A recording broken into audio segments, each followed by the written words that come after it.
News express ಎಟ್ 6ಗೆ ಸ್ವಾಗತ. ನಾನು ಶುಭಶ್ರೀ ಜೈನ್.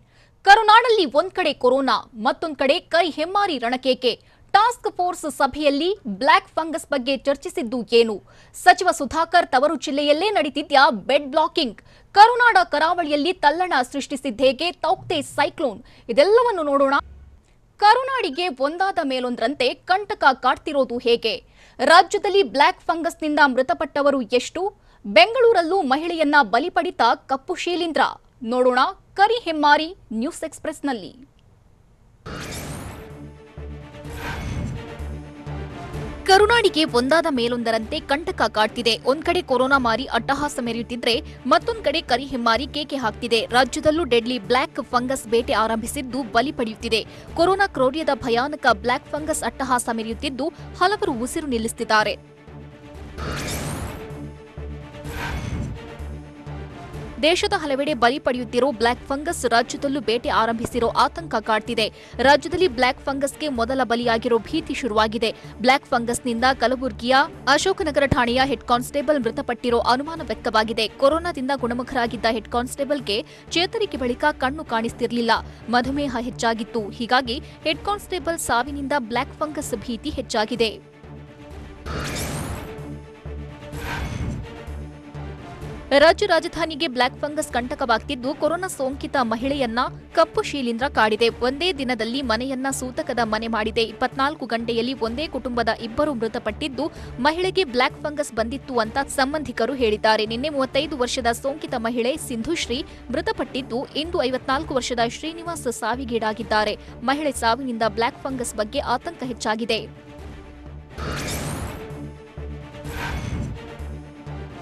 ಗಡಿ ಜಿಲ್ಲೆ ಬೆಳಗಾವಿಯಲ್ಲೂ ಬ್ಲಾಕ್ ಫಂಗಸ್ ಭೀತಿ ಕಾಡ್ತಿದೆ. ಬೆಳಗಾವಿ ಜಿಲ್ಲೆಯಲ್ಲಿ ಬ್ಲಾಕ್ ಫಂಗಸ್ನಿಂದ ವ್ಯಕ್ತಿ ಮೃತಪಟ್ಟಿದ್ದಾನೆ. ನಿಪ್ಪಾಣಿಯ ಖಾಸಗಿ ಆಸ್ಪತ್ರೆಯಲ್ಲಿ ಬೆಳಗಾವಿ ಜಿಲ್ಲೆ ಹುಕ್ಕೇರಿ ತಾಲೂಕಿನ ಹಿಡಕಲ್ ನಿವಾಸಿ ಸಂಜು ಕಿತ್ತೂರು ಎಂಬುವವರು ಸಾವಿಗೀಡಾಗಿದ್ದಾರೆ. ಇನ್ನು ನಿಪ್ಪಾಣಿಯ 58 ವರ್ಷದ ವ್ಯಕ್ತಿಗೂ ಬ್ಲಾಕ್ ಫಂಗಸ್ ಕಾಣಿಸಿಕೊಂಡಿದ್ದು, ಬೆಳಗಾವಿಯ ಖಾಸಗಿ ಆಸ್ಪತ್ರೆಯಲ್ಲಿ ಚಿಕಿತ್ಸೆ ಪಡೆಯುತ್ತಿದ್ದಾರೆ. ಗಡಿ ಜಿಲ್ಲೆ ಬೀದರ್ನಲ್ಲೂ ಬ್ಲಾಕ್ ಫಂಗಸ್ ಹಾವಳಿ ಹೆಚ್ಚಾಗಿದೆ. ಕೊರೋನಾದಿಂದ ಚೇತರಿಸಿಕೊಂಡವರಿಗೆ ಬ್ಲಾಕ್ ಫಂಗಸ್ ಕಾಟ ಕೊಡ್ತಿದ್ದು, ಜಿಲ್ಲೆಯಲ್ಲಿ 12ಕ್ಕೂ ಹೆಚ್ಚು ಜನರಿಗೆ ಬ್ಲಾಕ್ ಫಂಗಸ್ ದಾಳಿ ಮಾಡಿದ್ದು, ಸೋಂಕಿತರೆಲ್ಲರೂ ಹೈದರಾಬಾದ್ ಖಾಸಗಿ ಆಸ್ಪತ್ರೆಯಲ್ಲಿ ದಾಖಲಾಗಿದ್ದಾರೆ. ಖ್ಯಾತ ಇಎನ್‌ಟಿ ವೈದ್ಯರು ಸ್ಫೋಟಕ ಮಾಹಿತಿ ಬಹಿರಂಗ ಮಾಡಿದ್ದಾರೆ. ಆದರೆ ಆರೋಗ್ಯ ಇಲಾಖೆ ಬಳಿ ಅಧಿಕೃತ ಮಾಹಿತಿ ಇಲ್ಲ. ಬ್ಲಾಕ್ ಫಂಗಸ್ ಮೆದುಳಿಗೆ ತಾಕಿದ್ರೆ ಜೀವಕ್ಕೆ ಕುತ್ತು ತರಲಿದೆ. ಸಕ್ಕರೆ ಕಾಯಿಲೆ ಇದ್ದವರಲ್ಲಿ ಬ್ಲಾಕ್ ಫಂಗಸ್ ಬೇಗ ಹರಡ್ತಿದೆ.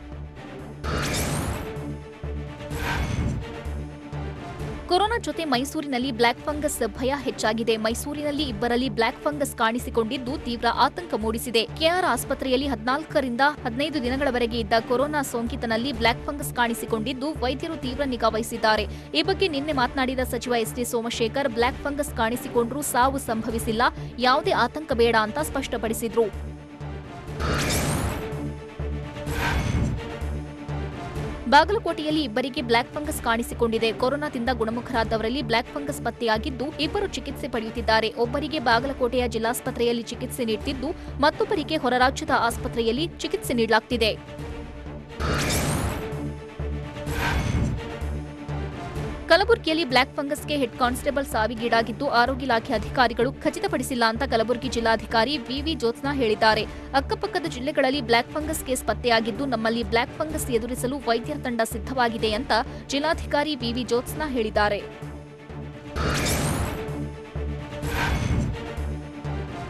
ರಾಜ್ಯದಲ್ಲಿ ತೀವ್ರ ಆತಂಕ ಮೂಡಿಸಿರುವ ಬ್ಲಾಕ್ ಫಂಗಸ್ ಬಗ್ಗೆ ಕೋವಿಡ್ ಟಾಸ್ಕ್ ಫೋರ್ಸ್ ಸಭೆಯಲ್ಲೂ ಚರ್ಚೆಯಾಗಿದೆ. ಕೋವಿಡ್ ಟಾಸ್ಕ್ ಫೋರ್ಸ್ ಅಧ್ಯಕ್ಷ ಡಿಸಿಎಂ ಅಶ್ವಥ್ ನಾರಾಯಣ್ ನೇತೃತ್ವದಲ್ಲಿ ಸಭೆ ನಡೆದಿದ್ದು, ಬ್ಲಾಕ್ ಫಂಗಸ್ಗೆ ಇಂಜೆಕ್ಷನ್ ನೀಡಲು ತೀರ್ಮಾನಿಸಿದ್ದೇವೆ ಅಂತ ಅಶ್ವಥ್ ನಾರಾಯಣ್ ಹೇಳಿದರು. ಸಭೆ ಬಳಿಕ ಮಾತನಾಡಿದ ಅವರು, ಕೇಂದ್ರ ಸರ್ಕಾರಕ್ಕೆ 20,000 ವಯಲ್ಸ್ ಬೇಡಿಕೆ ಇಡುತ್ತೇವೆ ಎಂದು ತಿಳಿಸಿದರು.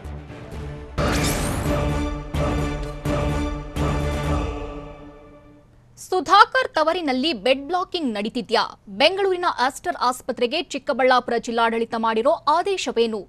ಆಸ್ಪತ್ರೆಗೆ ಭೇಟಿ ನೀಡಿದ್ದ ಸಚಿವರು ಸುಧಾಕರ್ ಪರ ಬ್ಯಾಟ್ ಬೀಸಿದ್ದು ಹೇಗೆ? ನೋಡೋಣ ಬೆಡ್ ಬಡಿದಾಟ ನ್ಯೂಸ್ ಎಕ್ಸ್‌ಪ್ರೆಸ್‌ನಲ್ಲಿ.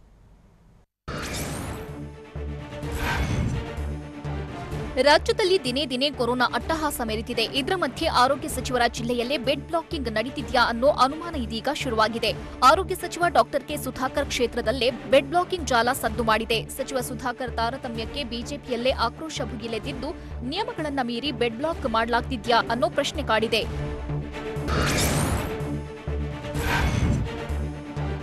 ಚಿಕ್ಕಬಳ್ಳಾಪುರ ಜಿಲ್ಲಾಡಳಿತ ವಿರುದ್ಧ ಬೆಡ್ ಬ್ಲಾಕಿಂಗ್ ಆರೋಪ ಕೇಳಿಬಂದಿದೆ. ಚಿಕ್ಕಬಳ್ಳಾಪುರದ ಸೋಂಕಿತರಿಗಾಗಿ ಬೆಂಗಳೂರಿನ ಆಸ್ಟರ್ ಆಸ್ಪತ್ರೆಯಲ್ಲಿ ಬೆಡ್ ಬ್ಲಾಕ್ ಮಾಡಿದ್ದಾರೆ ಎನ್ನಲಾಗ್ತಿದೆ. ನಿಯಮಗಳನ್ನು ಮೀರಿ ಬೆಡ್ ಬ್ಲಾಕ್ ಮಾಡಿದ ಆರೋಪ ಕೇಳಿಬಂದಿದ್ದು, ಸಚಿವ ಆರ್ ಅಶೋಕ್ಗೆ ಬೆಂಗಳೂರು ಶಾಸಕರು ದೂರು ನೀಡಿದ್ದಾರೆ. ಮೇ 13ರಂದು ಹಾಸಿಗೆ ಮೀಸಲಿಟ್ಟು ಚಿಕ್ಕಬಳ್ಳಾಪುರ ಜಿಲ್ಲಾಧಿಕಾರಿ ಆದೇಶಿಸಿದ್ದಾರೆ.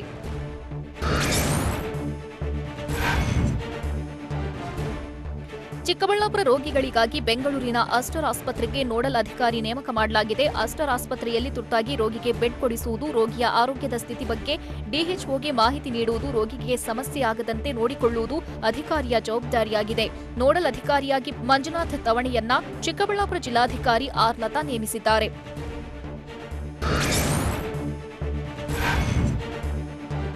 ಚಿಕ್ಕಬಳ್ಳಾಪುರ ಜಿಲ್ಲಾಡಳಿತ ವಿರುದ್ಧ ಬೆಂಗಳೂರಿನ ಆಸ್ಟರ್ ಆಸ್ಪತ್ರೆಯಲ್ಲಿ ಬೆಡ್ ಬ್ಲಾಕ್ ಮಾಡಿದ ಆರೋಪ ಕೇಳಿಬಂದಿದೆ. ನಿಯಮಗಳನ್ನು ಮೀರಿ ಬೆಡ್ ಬ್ಲಾಕ್ ಮಾಡಿದ್ದಾರೆ ಅಂತ ಸಚಿವ ಆರ್ ಅಶೋಕ್ ಬಳಿ ಬೆಂಗಳೂರು ಶಾಸಕರು ಆರೋಪಿಸಿದ್ದಾರೆ.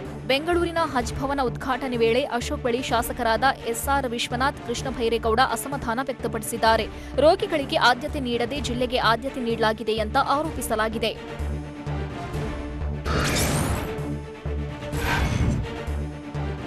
ಚಿಕ್ಕಬಳ್ಳಾಪುರ ಜಿಲ್ಲಾಡಳಿತದಿಂದ ಬೆಡ್ ಮೀಸಲು ವಿಚಾರವಾಗಿ ಆಸ್ಟರ್ ಆಸ್ಪತ್ರೆಗೆ ಸಚಿವರು ಭೇಟಿ ನೀಡಿದ್ರು. ಬೆಡ್ ಹಂಚಿಕೆಯ ಉಸ್ತುವಾರಿ ಹೊತ್ತಿರೋ ಕಂದಾಯ ಸಚಿವ ಆರ್ ಅಶೋಕ್ ಹಾಗೂ ಗೃಹ ಸಚಿವ ಬಸವರಾಜ ಬೊಮ್ಮಾಯಿ ಆಸ್ಪತ್ರೆಗೆ ಭೇಟಿ ನೀಡಿ ಅಧಿಕಾರಿಗಳು ಹಾಗೂ ಆಸ್ಪತ್ರೆ ಆಡಳಿತ ಮಂಡಳಿ ಜೊತೆ ಚರ್ಚೆ ನಡೆಸಿದ್ರು. ಬೆಡ್ ಮೀಸಲಾತಿ ಬಗ್ಗೆ ಬೆಂಗಳೂರು ಶಾಸಕರು ಆಕ್ಷೇಪ ವ್ಯಕ್ತಪಡಿಸುತ್ತಿದ್ದಂತೆಯೇ ಸಚಿವರು ಹೈ ಅಲರ್ಟ್ ಆಗಿದ್ದಾರೆ.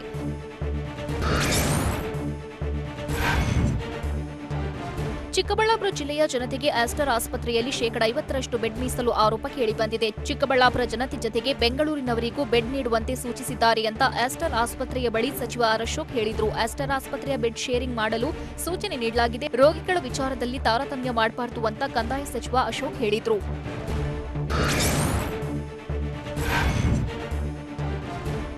ಆರೋಗ್ಯ ಸಚಿವ ಡಾಕ್ಟರ್ ಕೆ ಸುಧಾಕರ್ ಪರ ಕಂದಾಯ ಸಚಿವ ಆರ್ ಅಶೋಕ್ ಬ್ಯಾಟ್ ಬೀಸಿದ್ದಾರೆ. ಬೆಡ್ ಮೀಸಲಿಡುವ ವಿಚಾರದಲ್ಲಿ ಸಚಿವ ಸುಧಾಕರ್ ಯಾವುದೇ ಪ್ರಭಾವ ಬೀರಿಲ್ಲ ಅಂತ ಆಸ್ಟರ್ ಆಸ್ಪತ್ರೆಯ ಬಳಿ ಸಚಿವ ಆರ್ ಅಶೋಕ್ ಹೇಳಿದ್ರು.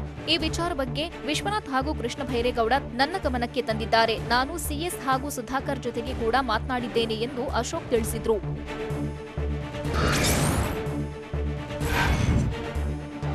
ಬೆಂಗಳೂರಿನ ಸಹಕಾರ ನಗರದಲ್ಲಿರುವ ಆಸ್ಟರ್ ಆಸ್ಪತ್ರೆಯಲ್ಲಿ ಬೆಡ್ ಮೀಸಲು ಇಟ್ಟಿರುವ ವಿಚಾರ ಸಾಕಷ್ಟು ಸದ್ದು ಮಾಡುತ್ತಿದೆ. ಬೇರೆ ಜಿಲ್ಲೆಗಳಲ್ಲಿ ದೊಡ್ಡ ಆಸ್ಪತ್ರೆಗಳು ಇಲ್ಲದ ಹಿನ್ನೆಲೆ ಬೆಂಗಳೂರಿನ ಆಸ್ಪತ್ರೆಗಳ ಮೇಲೆ ಒತ್ತಡ ಹೆಚ್ಚಾಗಿದೆ ಅಂತ ಆಸ್ಟರ್ ಆಸ್ಪತ್ರೆಯಲ್ಲಿ ಬಸವರಾಜ ಬೊಮ್ಮಾಯಿ ಹೇಳಿದ್ರು. ಬೆಂಗಳೂರಿನ ಆಸ್ಪತ್ರೆಗಳಲ್ಲಿ ಸ್ಥಳೀಯರಿಗೂ ಬೆಡ್ ನೀಡಬೇಕು ಎಂದು ಬಸವರಾಜ ಬೊಮ್ಮಾಯಿ ಹೇಳಿದ್ರು.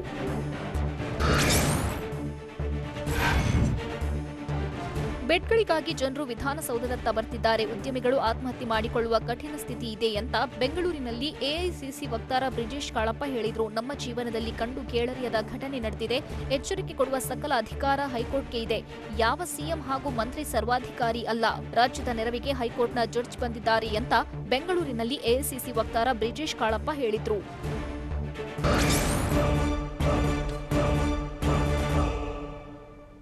ಚುನಾವಣಾ ಡ್ಯೂಟಿಗೆ ಹೋಗಿದ್ದ ಶಿಕ್ಷಕರು ಸಾವನ್ನಪ್ಪಿದ್ದು ಎಲ್ಲೆಲ್ಲಿ? ಬಸವ ಕಲ್ಯಾಣ ಚುನಾವಣಾ ಕರ್ತವ್ಯ ಮಾಡಿದ ಶಿಕ್ಷಕರಲ್ಲಿ ಎಷ್ಟು ಮಂದಿ ಕೊರೋನಾದಿಂದ ಸಾವನ್ನಪ್ಪಿದ್ದಾರೆ? ಶಿಕ್ಷಕರ ಸಾವಿಗೂ ಚುನಾವಣೆಗೂ ಸಂಬಂಧ ಕಲ್ಪಿಸೋದು ಸರಿಯಲ್ಲ ಅಂತ ಹೇಳಿದ್ಯಾರು? ನೋಡೋಣ ಈ ಸಾವು ನ್ಯಾಯವೇ ನ್ಯೂಸ್ ಎಕ್ಸ್‌ಪ್ರೆಸ್‌ನಲ್ಲಿ.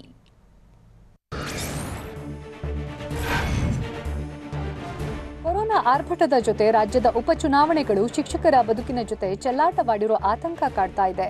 ಬೈ ಎಲೆಕ್ಷನ್ ಅಖಾಡದಲ್ಲಿ ಶಿಕ್ಷಕರ ಪ್ರಾಣಕ್ಕೆ ಸಂಚಕಾರ ಎದುರಾಗಿದ್ದು, ಮಿನಿವಾರ್ನಲ್ಲಿ ಕೆಲಸ ಮಾಡಿದ್ದ ಶಿಕ್ಷಕರು ಜೀವ ಬಿಡ್ತಿದ್ದಾರೆ. 3 ಕ್ಷೇತ್ರಗಳ ಬೈ ಎಲೆಕ್ಷನ್ ಶಿಕ್ಷಕರ ಬದುಕನ್ನೇ ಕಿತ್ತುಕೊಳ್ತಾ ಇದ್ದು, ಬಸವ ಕಲ್ಯಾಣ ಉಪಚುನಾವಣೆ 34 ಶಿಕ್ಷಕರ ಬದುಕಿಗೆ ಅಂತ್ಯ ಹಾಡಿದೆ. ಏಪ್ರಿಲ್ 18ರಿಂದ ಮೇ 14ರವರೆಗೆ ಒಟ್ಟು 34 ಶಿಕ್ಷಕರು ದಾರುಣವಾಗಿ ಸಾವಿಗೀಡಾಗಿದ್ದಾರೆ.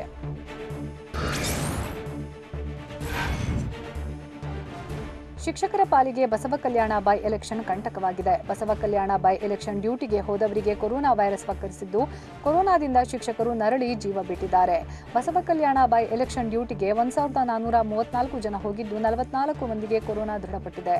ಕೊರೋನಾ ಬಂದ 44 ಜನರ ಪೈಕಿ 16 ಮಂದಿ ಬಲಿಯಾಗಿದ್ದಾರೆ. ಎಲೆಕ್ಷನ್ ಡ್ಯೂಟಿಗೆ ಹೋಗಿ ಕೊರೋನಾಗೆ ಶಿಕ್ಷಕ ಬಲಿಯಾಗಿದ್ದಾನೆ. 10 ವರ್ಷ ಸರ್ಕಾರಿ ಶಾಲೆ ಶಿಕ್ಷಕರಾಗಿ ಕೆಲಸ ಮಾಡ್ತಾ ಇದ್ದ 36 ವರ್ಷದ ಪ್ರಕಾಶ್ ಮೇತ್ರೆ ಬಸವ ಕಲ್ಯಾಣ ಉಪಚುನಾವಣೆ ಕರ್ತವ್ಯಕ್ಕೆ ಹೋಗಿದ್ರು. ಆದರೆ ಎಲೆಕ್ಷನ್ ಡ್ಯೂಟಿಯಿಂದ ಕೊರೋನಾ ತಗುಲಿದ್ದು ಬಳಿಕ ಕೊರೋನಾಗೆ ಬಲಿಯಾಗಿದ್ದಾರೆ. ಪ್ರಕಾಶ್ ಮೇತ್ರೆಗೆ 11 ವರ್ಷದ ಮಗಳು, 8 ವರ್ಷದ ಮಗ ಇದ್ದು ಇಡೀ ಕುಟುಂಬಕ್ಕೆ ಪ್ರಕಾಶ್ ಒಬ್ಬರೇ ಆಸರೆಯಾಗಿದ್ರು. ಅಲ್ಲದೆ ಕೆಎಎಸ್ ಆಫೀಸರ್ ಆಗೋ ಕನಸು ಕಂಡಿದ್ರು. ಇದೀಗ ಆಧಾರ ಸ್ತಂಭವನ್ನೇ ಕಳೆದುಕೊಂಡು ಕುಟುಂಬಸ್ಥರು ಕಣ್ಣೀರು ಹಾಕ್ತಿದ್ದಾರೆ. ಬೈ ಎಲೆಕ್ಷನ್ನಿಂದ ಶಿಕ್ಷಕನ ಕುಟುಂಬವೇ ಬೀದಿ ಪಾಲಾಗಿದ್ದು, ಇದ್ದೊಬ್ಬ ಆಧಾರ ಸ್ತಂಭ ಕಳಚಿ ಬಿದ್ದು ಕಣ್ಣೀರಲ್ಲೇ ಕಾಲ ಕಳೆಯುವ ಹಾಗಾಗಿದೆ. ಬೀದರ್ನಲ್ಲಿ ಎಲೆಕ್ಷನ್ ಕರ್ತವ್ಯಕ್ಕೆ ಹೋಗಿದ್ದ 47 ವರ್ಷ ವಯಸ್ಸಿನ ಶಿಕ್ಷಕ ನರೇಂದ್ರ ಪಾಟೀಲ್ ಮೃತಪಟ್ಟಿದ್ದಾರೆ. 17 ವರ್ಷದ ಹಿಂದೆ ಮದುವೆಯಾಗಿದ್ದ ನರೇಂದ್ರ ಅವರಿಗೆ 2 ಹೆಣ್ಣು ಮಕ್ಕಳು, ಒಬ್ಬ ಮಗ ಇದ್ದಾನೆ. ನರೇಂದ್ರ ಪಾಟೀಲ್ ಕುಟುಂಬಕ್ಕೆ ಸ್ವಂತ ಮನೆಯೂ ಇಲ್ಲ. ಆದರೆ ಉಪಚುನಾವಣೆಯಲ್ಲಿ ಮನೆಯ ಆಧಾರ ಸ್ತಂಭವನ್ನ ಕಳೆದುಕೊಂಡು ಕುಟುಂಬಸ್ಥರು ಕಣ್ಣೀರು ಸುರಿಸುತ್ತಿದ್ದಾರೆ. ಬೈ ಎಲೆಕ್ಷನ್ ಕೂಡ ಶಿಕ್ಷಕರಿಗೆ ಕುತ್ತು ತಂದಿದ್ದು, ಶಿಕ್ಷಕಿಯ ಕುಟುಂಬಕ್ಕೆ ಉಪಚುನಾವಣೆ ಕಂಟಕವಾಗಿದೆ. ಬೈ ಎಲೆಕ್ಷನ್ ಡ್ಯೂಟಿಗೆ ಹಾಜರಾಗಿದ್ದ 41 ವರ್ಷದ ಶಿಕ್ಷಕಿ ರಾಜೇಶ್ವರಿ ಆರ್ ಉದಪುಲಿ 1 ವಾರದ ಹಿಂದೆ ಕೊರೋನಾಗೆ ಜೀವ ತೆತ್ತಿದ್ದಾರೆ. ಶಿಕ್ಷಕಿಯಿಂದ ಪೋಷಕರು, ಪತಿಗೂ ವೈರಸ್ ಹರಡಿದ್ದು, 3 ದಿನದ ಹಿಂದೆ ತಂದೆ, ನಿನ್ನೆ ಶಿಕ್ಷಕಿ ತಾಯಿ ಸಾವಿಗೀಡಾಗಿದ್ದಾರೆ. ಒಂದೇ ವಾರದಲ್ಲಿ ಕೊರೋನಾಗೆ ಕುಟುಂಬದ 3 ಬಲಿಯಾಗಿದ್ದು, ಶಿಕ್ಷಕಿಯ ಪತಿ ಸದ್ಯ ಕೊರೋನಾದಿಂದ ಗುಣಮುಖರಾಗ್ತಿದ್ದಾರೆ.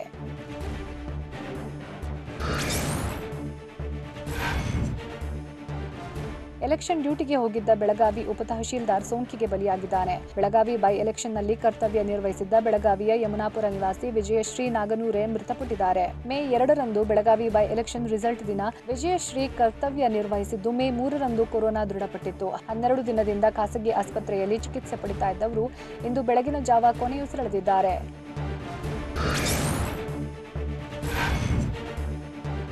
ಬೀದರ್, ಬೆಳಗಾವಿ ಮಾತ್ರವಲ್ಲ, ಗಣಿನಾಡಿನಲ್ಲೂ ಉಪಚುನಾವಣೆಯಿಂದ ಶಿಕ್ಷಕರು ಕೊರೋನಾಗೆ ಬಲಿಯಾಗ್ತಿದ್ದಾರೆ. ಬಳ್ಳಾರಿ, ವಿಜಯನಗರ ಉಭಯ ಜಿಲ್ಲೆಯಲ್ಲಿ ಮೇ ತಿಂಗಳಲ್ಲೇ 13 ಶಿಕ್ಷಕರು ಕೊರೋನಾಗೆ ಬಲಿಯಾಗಿದ್ದಾರೆ. ಈ ಪೈಕಿ ಬಳ್ಳಾರಿ ಮಹಾನಗರ ಪಾಲಿಕೆ ಚುನಾವಣೆ ಕರ್ತವ್ಯಕ್ಕೆ ಹಾಜರಾಗಿದ್ದ 2 ಮೃತಪಟ್ಟಿದ್ರೆ, ಸಂಗನಕಲ್ಲು ಬಸವೇಶ್ವರ ಪ್ರೌಢಶಾಲೆಯ ಸಿದ್ದೇಶ್ವರ ಹಾಗೂ ಕುರುಗೋಡು ಬಿಇಒ ಕಚೇರಿಯ ಎಸ್ಟಿಎ ಹರಿಪ್ರಸಾದ್ ಕೊರೋನಾದಿಂದ ಮೃತಪಟ್ಟಿದ್ದಾರೆ. ಜಿಲ್ಲೆಯಲ್ಲಿ ಇದುವರೆಗೆ ಓರ್ವ ಡಿ ಗ್ರೂಪ್ ಸಿಬ್ಬಂದಿ ಸೇರಿದಂತೆ 23 ಶಿಕ್ಷಕರು ಸಾವಿಗೀಡಾಗಿದ್ದಾರೆ.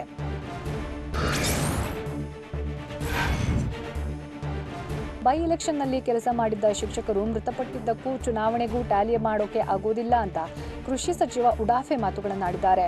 ಕೊಪ್ಪಳದಲ್ಲಿ ಮಾತನಾಡಿದ ಅವರು, ಕೊರೋನಾ ಸೋಂಕು ಹೇಳಿ ಕೇಳಿ ಬರಲ್ಲ. ಬೈ ಎಲೆಕ್ಷನ್ ಮುಗಿದು ಬಹಳ ದಿನ ಆಗಿದೆ. ರಿಸಲ್ಟ್ ಬಂದಿದೆ. ಎಲ್ಲಾ ಕಡೆ ಸಾವಿದೆ, ದೊಡ್ಡವರು ಸಾಯ್ತಿದ್ದಾರೆ. ಆದರೆ ಕೊರೋನಾಗೆ ಅಗತ್ಯ ಚಿಕಿತ್ಸೆ ನೀಡೋಕೆ ಎಲ್ಲಾ ರೀತಿಯ ಪ್ರಯತ್ನ ಮಾಡ್ತಿದ್ದೀವಿ ಅಂತ ಹೇಳಿದ್ರು.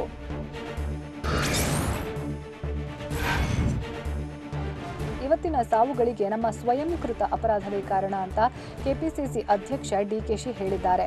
ಶಿಕ್ಷಕರ ಸಾವಿನ ವಿಚಾರದ ಬಗ್ಗೆ ಪ್ರತಿಕ್ರಿಯಿಸಿದ ಅವರು, ಸರ್ಕಾರ ಎಲೆಕ್ಷನ್ ನಡೆಸದೆ ಜಾಗೃತವಾಗಿರಬೇಕಿತ್ತು. ಹೀಗಾಗಿ ಇದಕ್ಕೆ ಆಡಳಿತ ನಡೆಸುವವರೇ ನೇರ ಹೊಣೆ ಅಂತ ಆರೋಪ ಮಾಡಿದ್ರು. ಸರ್ಕಾರ ಚುನಾವಣೆ ನಡೆಸೋದು ಬೇಡ ಅಂದಿದ್ರೆ ಚುನಾವಣಾ ಆಯೋಗ ಏನ್ ಮಾಡೋಕೆ ಸಾಧ್ಯವಿರ್ತಿರ್ಲಿಲ್ಲ. ಆದರೆ ಯಾವುದೇ ರಾಜಕೀಯ ಪಕ್ಷದವರು ಅಂತರ ಕಾಪಾಡಲಿಲ್ಲ ಅಂತ ಅಸಮಾಧಾನ ಹೊರಹಾಕಿದ್ರು.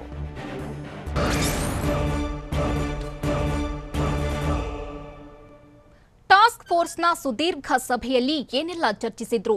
ವೆಡ್ಡಿಂಗ್ ಆನಿವರ್ಸರಿ ದಿನವೇ ಮಹಿಳೆ ಮೃತಪಟ್ಟಿದ್ದು ಎಲ್ಲಿ? ಆನ್ಲೈನ್ನಲ್ಲೇ ಅಂತ್ಯಕ್ರಿಯೆಗೆ ಬುಕ್ಕಿಂಗ್ ಮಾಡೋದು ಹೇಗೆ? ನೋಡೋಣ ಕೊರೋನಾ ಘಾತ ನ್ಯೂಸ್ ಎಕ್ಸ್‌ಪ್ರೆಸ್‌ನಲ್ಲಿ.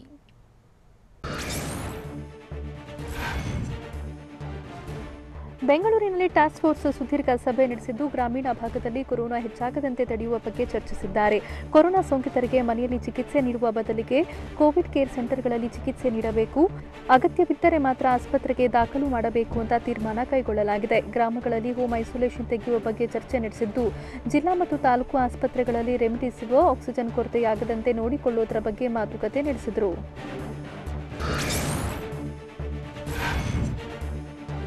ವೆಡ್ಡಿಂಗ್ ಆನಿವರ್ಸರಿ ದಿನವೇ ಮಹಿಳೆ ಕಣ್ಮುಚ್ಚಿದ್ದು, ಅಪ್ಪ ಅಮ್ಮ ಇಬ್ಬರೂ ಇಲ್ಲದೆ ಮಕ್ಕಳು ತಬ್ಬಲಿಗಳಾಗಿದ್ದಾರೆ. ಕೂಡ್ಲು ಚಿತಾಗಾರದಲ್ಲಿ ಅಣ್ಣ ತಂಗಿಯ ಆಕ್ರಂದನ ಮುಗಿಲು ಮುಟ್ಟಿತ್ತು. 41 ವರ್ಷದ ಸುಮಿತ್ರಾ ಕೊರೋನಾ ಲಕ್ಷಣಗಳಿಲ್ಲದಿದ್ದರೂ ಸಾವನ್ನಪ್ಪಿದ್ದಾರೆ. ಬೆಂಗಳೂರಿನ ಹೊಂಗಸಂದ್ರದಲ್ಲಿ ವಾಸವಿದ್ದ ಮೈಸೂರು ಮೂಲದ ಸುಮಿತ್ರಾ ನಿನ್ನೆವರೆಗೂ ಚೆನ್ನಾಗಿದ್ರು. ಆದರೆ ಇವತ್ತು ಬೆಳಗ್ಗೆ ಉಸಿರಾಟದ ತೊಂದರೆ ಕಂಡು ಬಂದಿದ್ದು, ಆಸ್ಪತ್ರೆಗೆ ಹೋಗುವ ಮುನ್ನವೇ ಮೃತಪಟ್ಟಿದ್ದಾರೆ. 1 ವರ್ಷದ ಹಿಂದೆ ಇದೇ ದಿನ ತಂದೆಯನ್ನ ಕಳ್ಕೊಂಡಿದ್ದ ಮಕ್ಕಳು ಇಂದು ತಾಯಿಯನ್ನು ಕಳ್ಕೊಂಡು ಕಣ್ಣೀರಿಡ್ತಿದ್ದಾರೆ.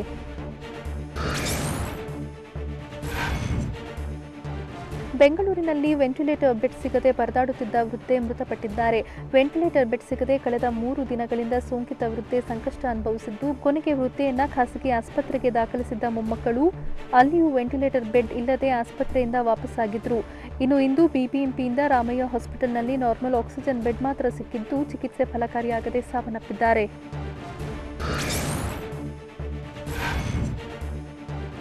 ಕೊರೋನಾ ಆರ್ಭಟಕ್ಕೆ ಸಂಬಂಧಗಳೆಲ್ಲ ಕೊಚ್ಚಿ ಹೋಗುತ್ತಿದೆ. ಶಿವಮೊಗ್ಗ ಜಿಲ್ಲೆ ಶಿಕಾರಿಪುರ ತಾಲೂಕಿನ ಹುಲಗಿನಕಟ್ಟೆ ಕೊರೋನಾದಿಂದ ಮೃತಪಟ್ಟ ವ್ಯಕ್ತಿಯ ಅಂತ್ಯಕ್ರಿಯೆಗೆ ಕುಟುಂಬಸ್ಥರೇ ಹಿಂದೇಟು ಹಾಕಿದ್ದಾರೆ. ಹೀಗಾಗಿ ಶಿಕಾರಿಪುರದ ಇರ್ಫಾನ್ ನೇತೃತ್ವದಲ್ಲಿ ಅಂತ್ಯಕ್ರಿಯೆ ಮಾಡಲಾಗಿದೆ.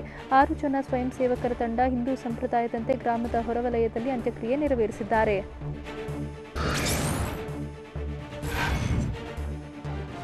ಕೊರೋನಾ ಮರಣ ಮೃದಂಗ ಹೆಚ್ಚುತ್ತಿದ್ದಂತೆಯೇ ಅಂತ್ಯಕ್ರಿಯೆಗೂ ಆನ್ಲೈನ್ ಬುಕ್ಕಿಂಗ್ ವ್ಯವಸ್ಥೆ ಮಾಡಲಾಗಿದೆ. ಹೀಗಾಗಿ ಬೆಂಗಳೂರಿನ ಪಂಡತ್ತೂರು ಚಿತಾಗಾರದಲ್ಲಿ ಆಂಬ್ಯುಲೆನ್ಸ್ಗಳ ಸಂಖ್ಯೆಯಲ್ಲಿ ಭಾರೀ ಇಳಿಕೆಯಾಗಿದೆ. ದಿನನಿತ್ಯ 20ಕ್ಕೂ ಹೆಚ್ಚು ಆಂಬ್ಯುಲೆನ್ಸ್ಗಳು ಸಾಲುಗಟ್ಟಿ ನಿಂತಿದ್ವು.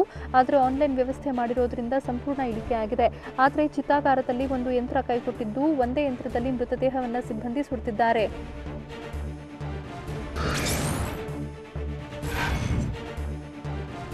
ಲಾಕ್ಡೌನ್ ಮಾಡಿದ್ರೂ ರಾಜ್ಯದಲ್ಲಿ ಇನ್ನೂ ಕೊರೋನಾ ಕಂಟ್ರೋಲ್ಗೆ ಬರ್ತಿಲ್ಲ. ರಾಜ್ಯದ ಹಳ್ಳಿಗಳಲ್ಲೂ ಕೊರೋನಾ ಅಬ್ಬರಿಸುತ್ತಿದೆ.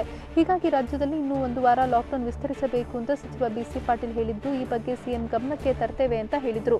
ಕೊಪ್ಪಳದಲ್ಲಿ ಮಾತನಾಡಿದ ಅವರು, ಬೆಂಗಳೂರಿನಲ್ಲಿ ಲಾಕ್ಡೌನ್ ಬಳಿಕ ಕೇಸ್ ಕಡಿಮೆ ಆಗ್ತಿದೆ, ಆದರೆ ರಾಜ್ಯದ ಗ್ರಾಮೀಣ ಪ್ರದೇಶಗಳಲ್ಲಿ ಸೋಂಕು ಹೆಚ್ಚಾಗಿದೆ ಅಂತ ತಿಳಿಸಿದರು.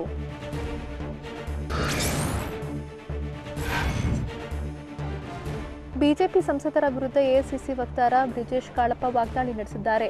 ನಾನು ಕೋವ್ಯಾಕ್ಸಿನ್ ಲಸಿಕೆ ಹಾಕಿಸಿಕೊಂಡಿದ್ದೇನೆ, ಆದರೆ ಬಿಜೆಪಿ ಸಂಸದರು ನೋ ಆಕ್ಷನ್ ಲಸಿಕೆ ಹಾಕಿಸಿಕೊಂಡಿದ್ದಾರೆ ಅಂತ ಬ್ರಿಜೇಶ್ ಕಾಳಪ್ಪ ವಾಗ್ದಾಳಿ ನಡೆಸಿದ್ದಾರೆ. ಬೆಂಗಳೂರಿನಲ್ಲಿ ಮಾತನಾಡಿದ ಅವರು, ಯಾವುದೇ ವಿಚಾರ ಬಂದರೂ ಬಿಜೆಪಿ ಸಂಸದರಿಂದ ನೋ ಆಕ್ಷನ್ ಅಂತ ಲೇವಡಿ ಮಾಡಿದರು.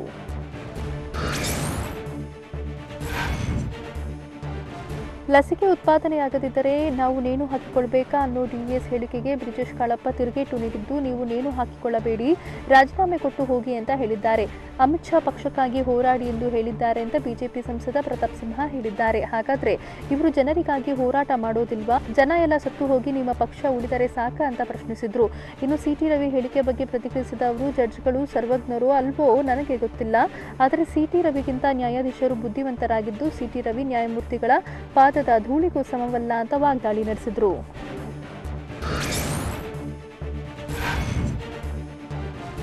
ಕೊರೋನಾ ಅಬ್ಬರಿಸುತ್ತಿರುವುದರಿಂದ ಪಶ್ಚಿಮ ಬಂಗಾಳದಲ್ಲಿ ಬಿಗಿ ಕ್ರಮ ಕೈಗೊಂಡಿದ್ದು, ನಾಳೆಯಿಂದ 15 ದಿನಗಳ ಕಾಲ ಕಂಪ್ಲೀಟ್ ಲಾಕ್ಡೌನ್ ಘೋಷಿಸಲಾಗಿದೆ. ಕೊರೋನಾ ಕೇಸಸ್ ಹೆಚ್ಚಾಗ್ತಿರೋದ್ರಿಂದ ಸಂಪೂರ್ಣ ಲಾಕ್ಡೌನ್ ಜಾರಿಗೆ ಸಿಎಂ ಮಮತಾ ಬ್ಯಾನರ್ಜಿ ಆದೇಶ ಮಾಡಿದ್ದಾರೆ. ಕೋಲ್ಕತಾ, ಉತ್ತರ 24 ಪರಗಣ ಜಿಲ್ಲೆಯಲ್ಲಿ ಕೊರೋನಾ ಟೆಸ್ಟಿಂಗ್ ಪಾಸಿಟಿವಿಟಿ ದರ 44% ಹಾಗೂ 46%ರಷ್ಟಿದೆ.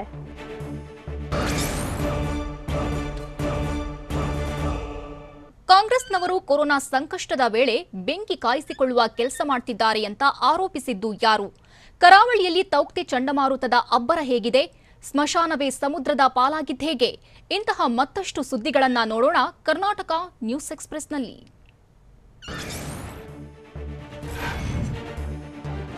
ಪಕ್ಕದ ಮನೆಗೆ ಬೆಂಕಿ ಬಿದ್ದಾಗ ಆರಿಸೋ ಕೆಲಸ ಮಾಡಬೇಕು, ಆದರೆ ಕಾಂಗ್ರೆಸ್ನವರು ಕೊರೋನಾದಂತಹ ಸಂಕಷ್ಟದ ವೇಳೆ ಬೆಂಕಿ ಕಾಯಿಸಿಕೊಳ್ಳುವ ಕೆಲಸ ಮಾಡ್ತಿದ್ದಾರೆ ಅಂತ ಸಚಿವ ಶ್ರೀರಾಮುಲು ವಾಗ್ದಾಳಿ ನಡೆಸಿದ್ದಾರೆ. ಚಿತ್ರದುರ್ಗ ಜಿಲ್ಲೆ ಹೊಳಲ್ಕೆರೆಯಲ್ಲಿ ಮಾತನಾಡಿದ ಸಚಿವರು, ರಾಜ್ಯ ದೇಶ ಸಂಕಷ್ಟದಲ್ಲಿ ಇದ್ದಾಗ ಪರಿಹಾರದ ಸಲಹೆಯನ್ನ ಕೊಡ್ಲಿ, ಪ್ರತಿಭಟನೆ ಮಾಡಿ ಜನರ ದಾರಿ ತಪ್ಪಿಸುವ ಕೆಲಸ ಮಾಡಬಾರದು.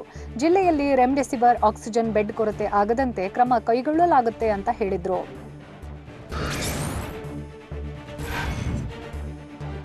ಚಿತ್ರದುರ್ಗ ಜಿಲ್ಲೆಯ ತಾಲೂಕು ಆಸ್ಪತ್ರೆಗಳಿಗೆ ಸಚಿವ ಬಿ ಶ್ರೀರಾಮುಲು ವಿಸಿಟ್ ಕೊಟ್ಟಿದ್ರು. ಚಳ್ಳಕೆರೆ, ಹೊಳಲ್ಕೆರೆ, ಹೊಸದುರ್ಗ, ಹಿರಿಯೂರು ತಾಲೂಕು ಆಸ್ಪತ್ರೆಗೆ ಭೇಟಿ ನೀಡಿ ಅಧಿಕಾರಿಗಳ ಜೊತೆ ಕೋವಿಡ್ ಬಗ್ಗೆ ಮೀಟಿಂಗ್ ನಡೆಸಿದ್ರು. ಕೊರೋನಾ ನಿಯಂತ್ರಣಕ್ಕೆ ಲಾಕ್ಡೌನ್ ಒಂದೇ ಪರಿಹಾರ.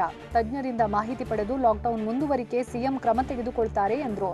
ಇನ್ನು ಖಾಸಗಿ ಆಸ್ಪತ್ರೆಗಳಲ್ಲಿ ಸಿಟಿ ಸ್ಕ್ಯಾನ್ಗೆ ಹೆಚ್ಚಿನ ಹಣ ವಸೂಲಿ ಮಾಡ್ತಿದ್ದಾರೆ ಅನ್ನೋ ಆರೋಪ ಇದೆ. ಹೆಚ್ಚಿನ ದುಡ್ಡು ವಸೂಲಿ ಮಾಡಿದ್ರೆ ಆಸ್ಪತ್ರೆ ಲೈಸೆನ್ಸ್ ರದ್ದುಗೊಳಿಸ್ತೀವಿ ಅಂತ ಶ್ರೀರಾಮುಲು ಎಚ್ಚರಿಸಿದ್ರು.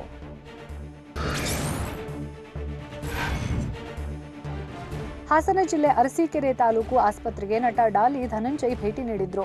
ಶಾಸಕ ಶಿವಲಿಂಗೇಗೌಡರ ಜೊತೆ ಆಸ್ಪತ್ರೆಯಲ್ಲಿನ ವ್ಯವಸ್ಥೆಯನ್ನ ಧನಂಜಯ್ ವೀಕ್ಷಿಸಿದ್ರು. ಹುಟ್ಟಿದೂರಿನ ಅಭಿಮಾನದಿಂದ ಆಸ್ಪತ್ರೆಗೆ ಭೇಟಿ ನೀಡಿ ಆಸ್ಪತ್ರೆ ಬಗ್ಗೆ ನಟ ಮಾಹಿತಿ ಪಡೆದ್ರು. ಬಳಿಕ ಕೊರೋನಾ ಸೋಂಕಿತರ ಸಂಬಂಧಿಗಳಿಗೆ ಸಾಂತ್ವನ ಹೇಳಿದ್ರು. ಸರ್ಕಾರ ಸೋಂಕಿತರ ಆರೈಕೆಗೆ ಸೂಕ್ತ ವ್ಯವಸ್ಥೆ ಮಾಡಲಿ ಅಂತ ಮನವಿ ಮಾಡಿದ್ರು.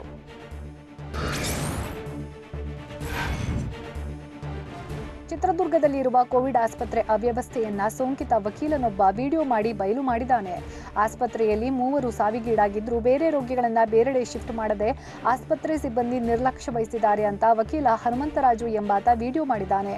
ಅಲ್ಲದೆ ಸೋಂಕಿತರಿಗೆ ಚಿಕಿತ್ಸೆ, ಆಹಾರ ಪೂರೈಕೆಯಲ್ಲಿ ಸಿಬ್ಬಂದಿ ಬೇಜವಾಬ್ದಾರಿತನ ತೋರಿಸ್ತಾ ಇದ್ದು ಸಿಎಂ ಬಿಎಸ್ವೈ ಸಚಿವ ಶ್ರೀರಾಮುಲು ಡಿಸಿ ಅವ್ಯವಸ್ಥೆಯನ್ನ ಸರಿಪಡಿಸಲಿ ಅಂತ ಸೋಂಕಿತ ಕಿಡಿಕಾರಿದ್ದಾನೆ.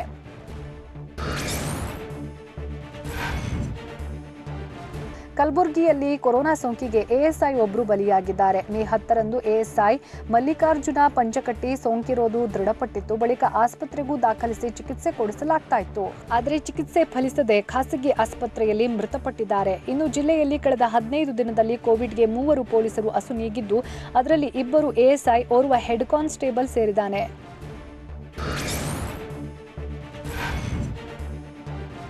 ವಿಜಯನಗರ ಜಿಲ್ಲೆ ಕೂಡ್ಲಿಗಿ ತಾಲೂಕಿನ ಬಂಡೆ ಬಸಾಪುರ ತಾಂಡದಲ್ಲಿ ಕುಡಿಯೋ ನೀರಿನ ಸಮಸ್ಯೆ ಎದುರಾಗಿದೆ. ಗ್ರಾಮದಲ್ಲಿ ಕೆಲವೊಮ್ಮೆ ನೀರು ತೆಗೆದುಕೊಂಡು ಹೋಗೋಕೆ ಕೊರೋನಾ ಸೋಂಕಿತರು ಹೊರಬರ್ತಾ ಇದ್ದು ಇತರರಿಗೆ ಭೀತಿ ಶುರುವಾಗಿದೆ. ಅಲ್ಲದೆ ಸೋಂಕಿತರ ಸಂಪರ್ಕದಲ್ಲಿ ಇರುವವರು ಕೂಡ ನೀರಿಗೆ ಬರ್ತಾ ಇದ್ದು ಕೊರೋನಾ ಮತ್ತಷ್ಟು ಹರಡುವ ಆತಂಕ ಮೂಡಿದೆ.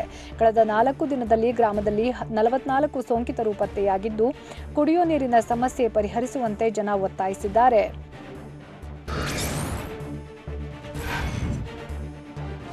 ರಾಜ್ಯದಲ್ಲಿ ಕೊರೋನಾ ಅಬ್ಬರಿಸ್ತಾ ಇದ್ದು ಸೂಕ್ತ ಚಿಕಿತ್ಸೆ ಸಿಗದೆ ಸೋಂಕಿತರು ನರಳಾಡ್ತಾ ಇದ್ದಾರೆ. ಹೀಗಾಗಿ ಶಾಸಕ ಬಿಕೆ ಸಂಗಮೇಶ್ವರ್ ಶಾಸಕರ ಅನುದಾನದಲ್ಲಿ ಕೋವಿಡ್ ಕೇರ್ ಸೆಂಟರ್ ನಿರ್ಮಿಸಿದ್ದಾರೆ. ಶಿವಮೊಗ್ಗ ಜಿಲ್ಲಾಡಳಿತದ ಸಹಾಯದೊಂದಿಗೆ 1 ಕೋಟಿ ವೆಚ್ಚದಲ್ಲಿ ಕೊರೋನಾ ಸೋಂಕಿತರಿಗಾಗಿ 2 ಆಂಬ್ಯುಲೆನ್ಸ್ ಹಾಗೂ ಎಂಪಿಎಂ ಕಲ್ಯಾಣ ಮಂಟಪದಲ್ಲಿ 100 ಹಾಸಿಗೆಯ ಕೋವಿಡ್ ಕೇರ್ ಸೆಂಟರ್ ಪ್ರಾರಂಭ ಮಾಡಿದ್ದಾರೆ.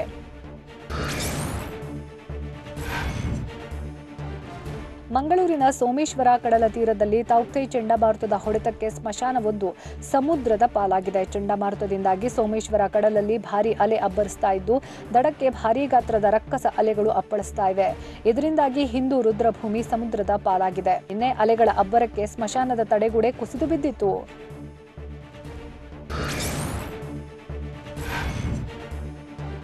ಉತ್ತರ ಕನ್ನಡ ಜಿಲ್ಲೆ ವ್ಯಾಪ್ತಿಯ ಕಡಲುಗಳು ತೌಕ್ತೆ ಚಂಡಮಾರುತದ ಎಫೆಕ್ಟ್ನಿಂದ ಪ್ರಕ್ಷುಬ್ಧಗೊಂಡಿವೆ. ಸಮುದ್ರದಲ್ಲಿ ಅಲೆಗಳ ರೌದ್ರಾವತಾರ ಹೆಚ್ಚಾಗಿದ್ದು ಸಮುದ್ರ ಪಾತ್ರದ ಜನ ಕಂಗಾಲಾಗಿದ್ದಾರೆ. ಮಳೆ ಸಣ್ಣ ಪ್ರಮಾಣದಲ್ಲಿ ಬೀಳ್ತಾ ಇದ್ದು ಭಾರೀ ಗಾಳಿಯಿಂದಾಗಿ ಅಲೆಗಳು ಅಬ್ಬರಿಸ್ತಾ ಇವೆ. ಅದರಲ್ಲೂ ಭಟ್ಕಳದ ಬಂದರು, ಮಾವಿನಕುರುವ, ಜಾಲಿಕೋಡಿ, ತೆಂಗಿನಗುಂಡಿ, ಕರಿಕಲ್, ಹೊನ್ನಾವರದ ಮಂಕಿ, ಅಂಕೋಲಾದ ಅವರ್ಸ, ಕುಮಟಾದ ವನ್ನಳ್ಳಿ, ಕಾರವಾರದ ಮಾಜಾಳಿ, ನಚ್ಕಿನ್ ಬಾಗ್ ಪ್ರದೇಶದಲ್ಲಿ ಅಲೆಗಳ ಏರಿಳಿತ ಜೋರಾಗಿದ್ದು ಕಡಲ ಕೊರೆತ ಕೂಡ ಉಂಟಾಗಿದೆ.